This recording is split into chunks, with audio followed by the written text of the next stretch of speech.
Hello សួស្តីអ្នកនរគ្នាវីដេអូនេះខ្ញុំនឹងបង្រៀនអ្នកនរគ្នាអំពីរបៀបនៃការ import file PDF ទៅជា file CAD អញ្ចឹងមុនដំបូងយើងចូលមក AutoCAD ចូលមក AutoCAD មកអូខេបន្ទាប់ពីយើងចូលមក file AutoCAD បន្ទាប់ពីខ្ញុំចូលមក file AutoCAD មកចុចកន្លែង new ហ្នឹងមានថាយើងចូលបើកទំព័រថ្មីរបស់ AutoCAD ហ្នឹងមកបន្ទាប់មកខ្ញុំចូលមកកន្លែងរូប AutoCAD នេះបន្ទាប់មកខ្ញុំរើសពី import បន្ទាប់ពីយើងរើសពី import មកយើងចូលមក PDF យើងទៅរើស file PDF ណាដែលយើងចង់import វាទៅជា file CAD នេះបន្ទាប់មកនេះមាន apartment 6 floor របស់ខ្ញុំអញ្ចឹងខ្ញុំចុចលើហ្នឹងខ្ញុំចុច open បន្ទាប់មកខ្ញុំទៅ select មើលកន្លែងណាដែលខ្ញុំចង់ import ឧទាហរណ៍ថានេះ page ទី7ហ្នឹងខ្ញុំចង់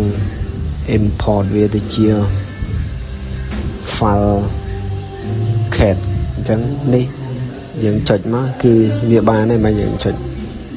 អញ្ចឹងយើងវាស់ dimension វាយើងវាស់ dimension ចង់ដឹងថាវាត្រូវគ្នាអត់អានេះ4ម៉ែត្រ8ទឹក5ហ៊ុនអានេះ4ម៉ែត្រ8ទឹក4ហ៊ុន9លីអញ្ចឹងវាប្រហែលគ្នាអញ្ចឹងយើងបាច់ scale អានេះខ្ញុំ move វាចេញមកខាងនេះដើម្បីបន្ទាប់យើងកុំឲ្យវាជាន់អញ្ចឹងខ្ញុំចូលមក import ចូលមក PDF ខ្ញុំចុច space មួយមក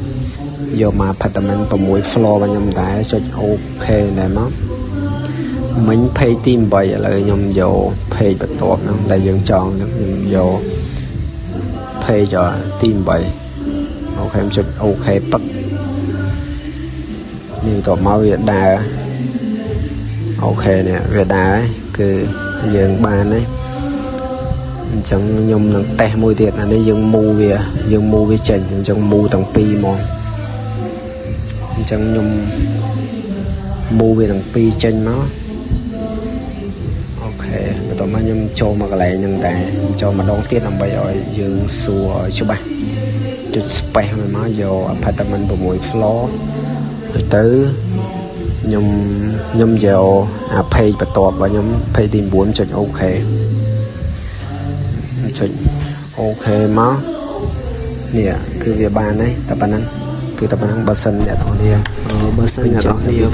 នៅវីដេអូនេះសូមជួយចុច Subscribe ដើម្បីទទួលបានវីដេអូបន្តសូមអរគុណ